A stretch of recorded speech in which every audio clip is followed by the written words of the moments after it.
session after that, but we might just stay 15 minutes behind, so I hope that's okay with you. And so maybe we'll take questions at the microphones, and the panel up here has a microphone.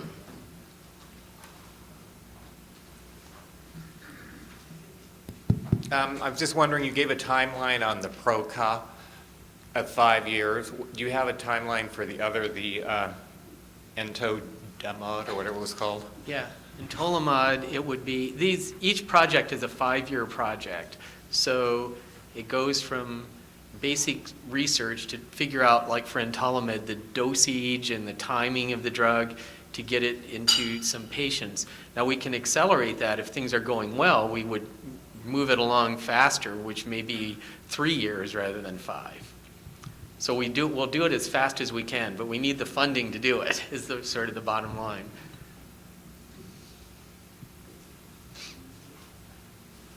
Any other questions or comments?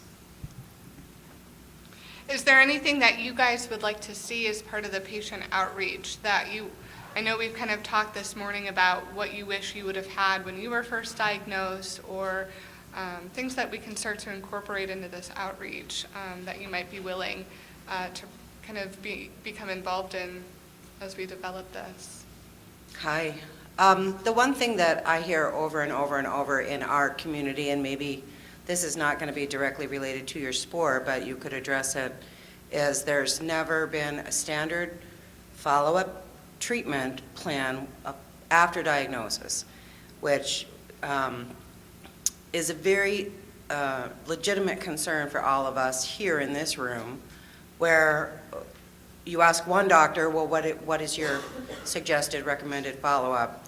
And you can never get the same answer twice, which makes it complicated for us as patients in information sharing, but it's also complicated when we're battling insurance to maintain our personal life and health, and we can't get a standard follow-up scanning or anything beyond treatment. So if you care to address that, that'd be great. I think that's a very important concern, and I think Dr. Lawson was kind of talking about this morning. We're sort of in a no man's land. We don't know really what is the standard of care, which technique works better than the other. So I think what's going to happen is once there's an effective treatment that's really clinically effective, that will drive when you should be evaluated and followed and imaged. So it kind of all comes together. That's the beauty of the SPORE, is we have all these different parts and they work together. Like Dr. Craven said, the totality is greater than the sum of the individual parts. So they all work together, and once we have an effective treatment, or at least it looks like it's going to be effective, then we'll say, well, yeah, this is the best imaging for, to go along with this particular treatment.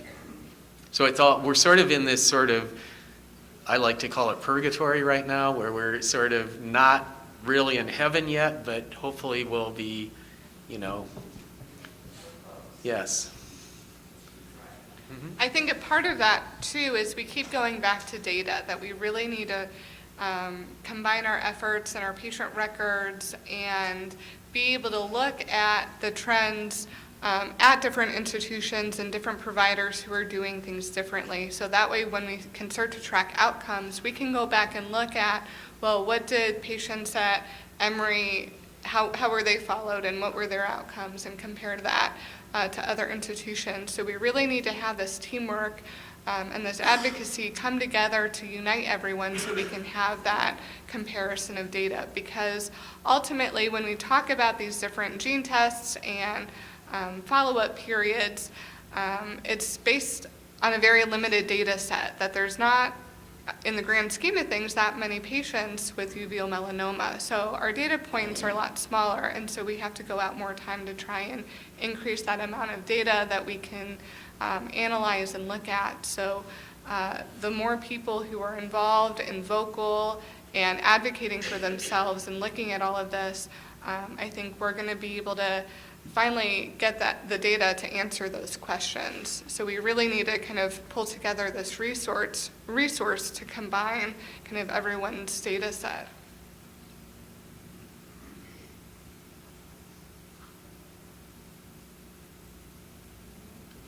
Okay. Thank you. Great.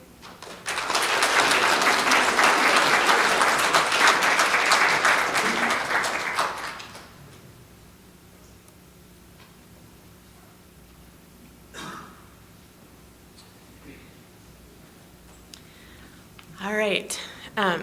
Thank you so much for that presentation. So many exciting new possibilities, and I think probably a lot for many of us to digest. So I imagine folks might have questions down the road, and so maybe we can think about how to compile some of those questions, and if you'd be willing, maybe we could bring them back to you and disseminate some questions as we digest that information.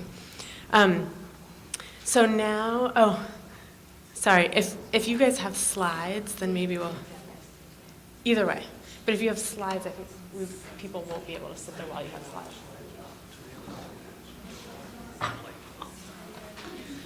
Sorry, just to make it extra complicated. So now it's really my pleasure to introduce a group of people who are generously here to tell us about the situation in Huntersville, North Carolina. And Dr. Michael Brennan, who is the Senior Advisor to the North Carolina Department of Health and Human Services, is going to be moderating this session, and I'll let him introduce our other wonderful panelists. But I think this is a time for us to really learn as a community and strategize. So thank you so much, Dr. Brennan, and all of you for being here with us today.